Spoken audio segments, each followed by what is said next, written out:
Ayan guys, nagluto na naman tayo ng labong. Lagyan natin itong pritong na isda. Bumili na naman ang aking asawa ng labong at saka isda. Ayan. Kasi uso ngayon yung labong guys. Ayan. Yung ating piniritong isda. Ayan o. Pinapakuluan ko yan guys. Ayan. Ayan. Maluluto na rin yan guys. Ayan, pakita ko yung mamaya.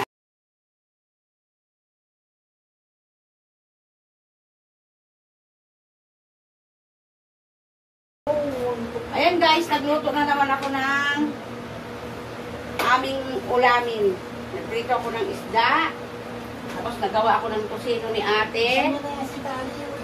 Ayan, nagulam na naman kami. Bumili na naman yung asawa ko ng ito, tusino ni ate. Pero walang kulay ho yan, tusino. Ayan.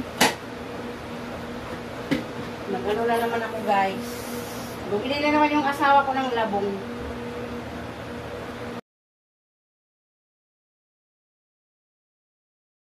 Ayan, magluluto ako ng ginawa kong tosino para kay ate. Ayan.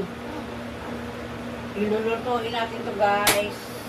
Pakuluan muna natin para hindi siya magtigas. Ito, bumili din akong malagkit. Ayan. Bumili yung aking asawa ng malagkit. Kasi mayroon pa kami mga chocolate dyan galing sa abroad. Yung binigay ng asawa ng kapatid ng asawa ko. Lagyan ko ng ito. Sampurado guys. Tapos naprito ako ng isda para ilagay sa labong. Yan guys. Lagay ko na shrimp cube.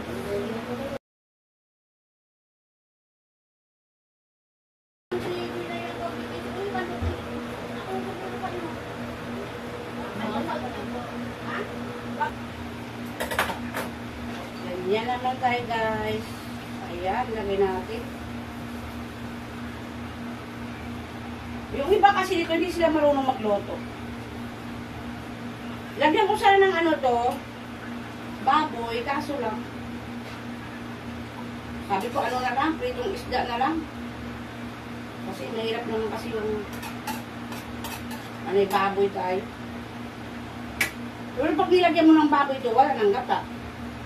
Ano na lang, baboy, pata ng baboy ba? Ilagay ko tong ano guys, prito, maglagay ako ng prito na 3 piraso para magkalasa siya. Yan. 3 piraso lang guys.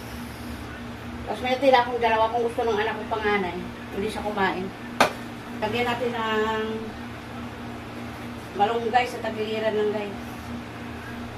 Malunggay. Pero may isda yan guys ah.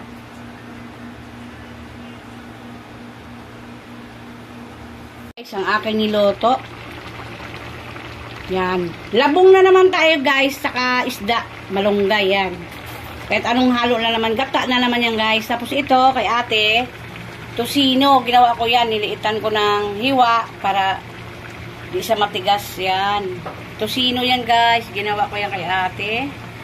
Saka ayan, nagprito ako ng isda. Hinalo ko dyan sa labong. Ayan, ang aming ulam ngayon, guys. Yummy, yummy, di ba?